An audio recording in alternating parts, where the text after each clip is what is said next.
Hey everybody, Christopher Rod here again with another superhero deep dive for Marvel's Midnight Suns. Thanks again to Marvel, Firaxis, and 2K for working with me on this series. It's honestly been a blast so far, and reading all of your comments and questions has actually been better than the time I found out that Aunt May almost married Dr. Octopus in the comics. Had no idea. Yeah, that's real. Super fun fact. If your spidey senses have been tingling since you saw the thumbnail of this video, you might want to get that checked. Unless, of course, you've just been bitten by a radioactive spider, in which case, just brace for your incoming superpowers. This is going to be a fun one. I'm excited to show you what your friendly neighborhood Spider-Man is truly capable of. Let's talk playstyle first. True to his nature, Spider-Man is really fast-paced, but how does that manifest in a card game exactly? Well, in addition to having a bunch of quick or free abilities, he really excels at just whipping around and using the environment much more than other heroes on the roster.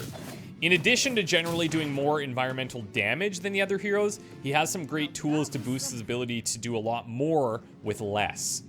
So, the first card I want to bring to your attention is called Opportunist. It's important to understand that in Marvel's Midnight Suns, the heroism that you're building up isn't just consumed by playing heroic cards. It's also used by your squad to interact with the environment. However, Peter has a few tricks in his web to swing around this. After playing Opportunist, Spider-Man can use 2 environmental attacks without using any heroism at all. And then he's also granted 2 extra moves on the turn to set up his positioning correctly. On upgrade, Opportunist will boost the amount of damage dealt via these environmental attacks. And one of the late game mods you could run into would even draw the most recent attack card you played. I can't think of many skill cards available to Peter that you'd want to replace Opportunist with.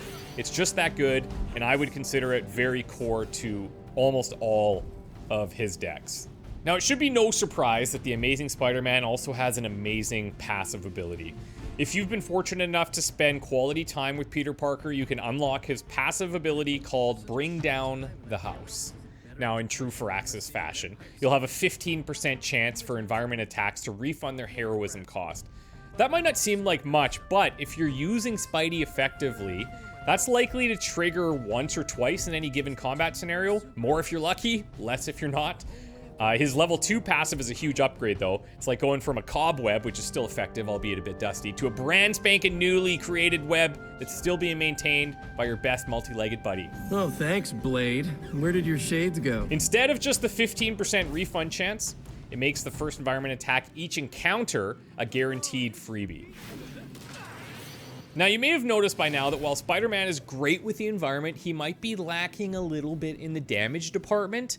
At his core, he's great at dealing with minions and finishing off weakened enemies, but what if we need more damage out of Mr. Parker? Well, I gotcha. We can play Web Slinger. Web Slinger is not only a free card play, but it grants Strengthen, giving Peter a more powerful punch for the remainder of the turn. And it's well worth upgrading because instead of becoming exhausted, the card will be able to be replayed multiple times during combat.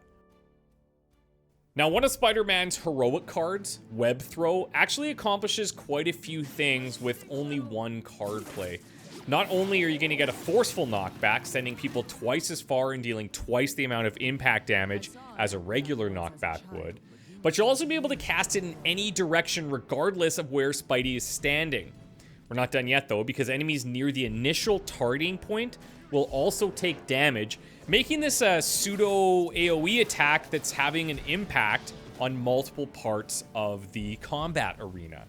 Now, if you invest in upgrading Web Throw, you'll double its damage, and one of the potential late game mods could see this applying marked as well. It was once said that with great power comes great responsibility. And there is some debate as to how that was said. I'll leave that up to you guys. I'm pretty sure they said this in reference to Spider-Man's Midnight Suns heroic ability. It's called Infernal Spider. This one is so powerful that it needs to have exhaust. Your timing needs to be on for this, but when it is, game over Hydra. Infernal Spider sees Peter taken to the air, taking his true form, and when he lands, the next 3 Spider-Man cards played become free and won't use up any card plays. When upgraded, you'll also draw an extra Spider-Man card, making Infernal Spider viable in a lot more scenarios. And a potential late-game mod brings back a familiar mechanic from our previous showcase, Redraw, which in this instance adds block to our Spider friend. To web things up nicely here, Spider-Man will best fit into squads that have other ways of dealing damage to tankier enemies, but his basic abilities that chain, use the environment, take advantage of quick and free card plays, gives him a ton of utility. He's even got some battlefield control going on with his super awesome whip ability. Thanks for tuning in, everyone. If you're new here, please consider subscribing to both the Marvel's Midnight Suns channel and my personal channel, which will include a ton of Midnight Suns content, including a full playthrough as soon as I'm able to show you. My spidey senses are also telling me that you should check out the description for links to all things Midnight Suns, and hit the bell to be notified for every future upload if you can. Thanks again to Marvel and 2K for partnering with me on this series, and thanks to Firaxis for creating some of my favorite games of all time. We will see you in the next one.